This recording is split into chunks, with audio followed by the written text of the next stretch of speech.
Assalamualaikum warahmatullahi wabarakatuh teman-teman. Selamat datang di modul keempat dari penganggaran.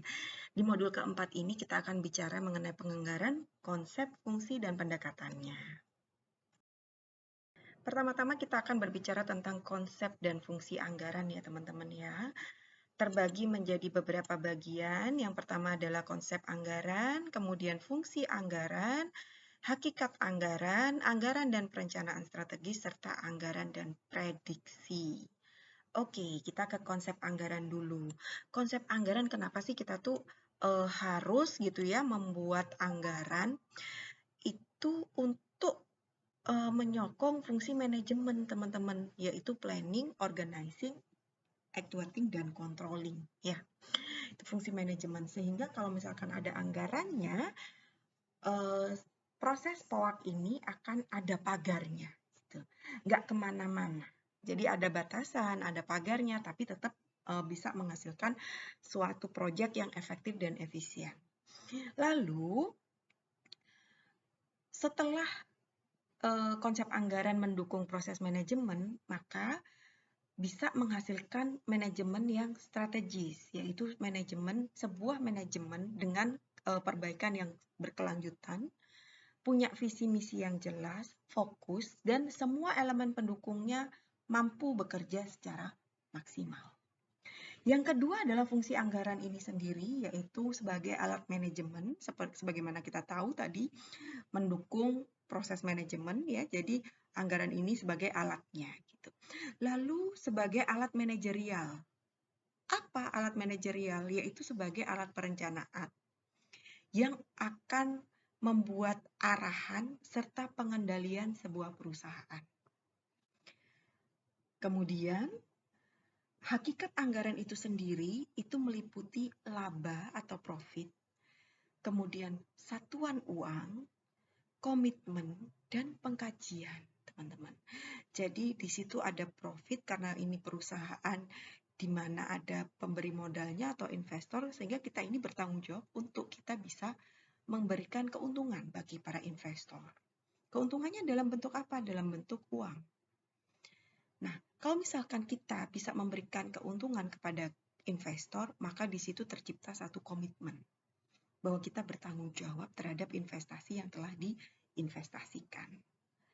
Nah, untuk mencapai sebuah komitmen yang maksimal, maka setiap periodenya kita harus mengkaji ulang, memonitoring dan evaluasi supaya bisa menghasilkan perbaikan yang berkelanjutan, teman-teman. Kalau misalkan kita sudah bisa melakukan perbaikan yang berkelanjutan, maka anggaran ini akan menjadi satu modal bagi perusahaan untuk menyusun rencana jangka panjangnya, teman-teman. Serta bisa untuk memprediksi kemungkinan-kemungkinan yang akan terjadi di masa yang akan datang dari sejarah anggaran yang telah kita buat. Selanjutnya, kita masuk ke KB2, yaitu proses dan pendekatan penyusunan anggaran. Proses dan pendekatan penyusunan anggaran ini terbagi menjadi beberapa bagian, yaitu yang pertama adalah proses anggaran, yang kedua persiapan anggaran di berbagai organisasi, kemudian yang ketiga pendekatan penyusunan anggaran, dan yang keempat sistem penyusunan anggaran. Untuk yang pertama, teman-teman, untuk proses anggaran ini juga dibagi menjadi beberapa, yaitu pengertian, syarat, perencanaan dan pengendalian laba, pedoman kebijakan anggaran. Ke pengertian dulu ya kita ya. Proses anggaran itu, aspek perencanaan dalam anggaran itu termasuk kegiatan untuk menetapkan tujuan, menyusun kerangka dasar berpikir dalam pengelolaan organisasi, memilih tindakan yang tepat untuk dapat mencapai tujuan, menurunkan rencana menjadi tindakan, dan penilaian atas kemungkinan penyimpangan yang dilakukan dari tindakan yang dilakukan. Itu ya teman-teman ya. Sehingga syaratnya untuk kita bisa menjalankan proses anggaran itu sendiri, yang pertama adalah fleksibel. Karena apa? Perusahaan itu pasti berubah ya. Perusahaan itu pasti dinamis.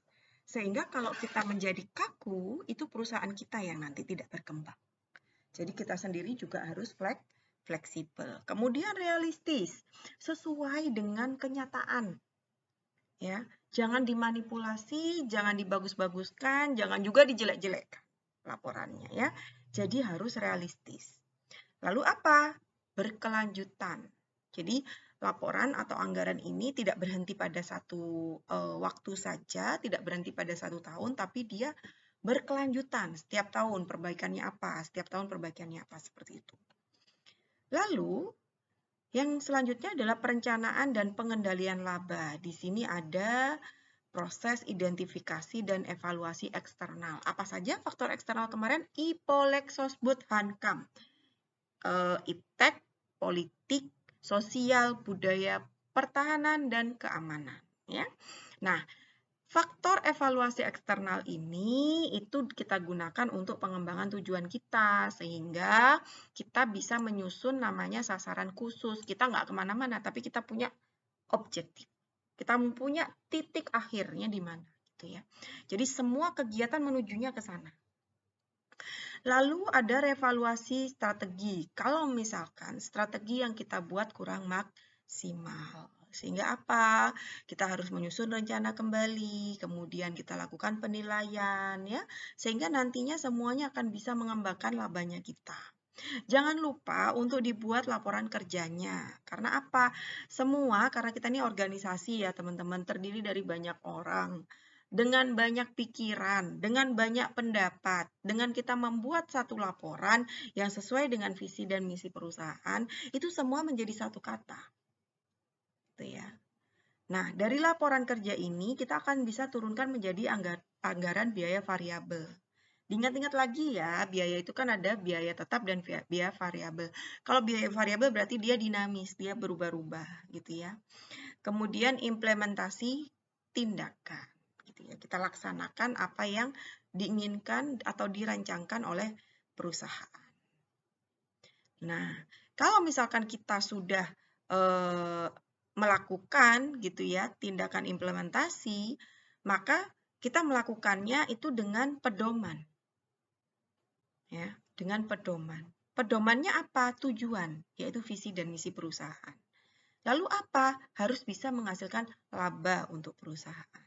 Lalu apa lagi? Berbatas waktu. Jadi kita punya deadline. Sehingga apa? Supaya kita bisa sampai ke deadline sesuai tepat waktu, maka kita harus menjalankan prosedurnya dengan benar. Gitu.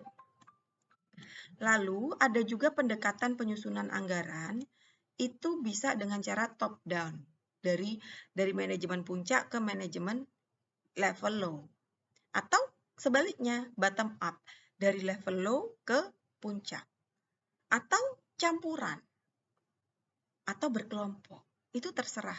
Anda sebagai seorang manajer nanti mengatur perusahaan Anda seperti apa, tapi harus disesuaikan dengan visi misi perusahaan. Nah, untuk sistemnya, sistem penyusunan anggaran ini, untuk sistem penyusunan anggaran kita bisa menggunakan sistem tradisional. Boleh juga kita pakai sistem hasil karya.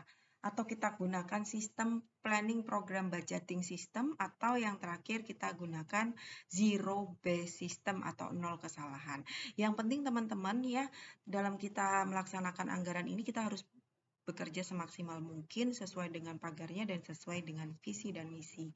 Baik, sampai jumpa di kelas teman-teman untuk lebih pendalaman materinya. Semoga teman-teman bisa mendapatkan ilmu yang bermanfaat, ilmu yang barokah. Saya akhiri, wassalamualaikum warahmatullahi wabarakatuh.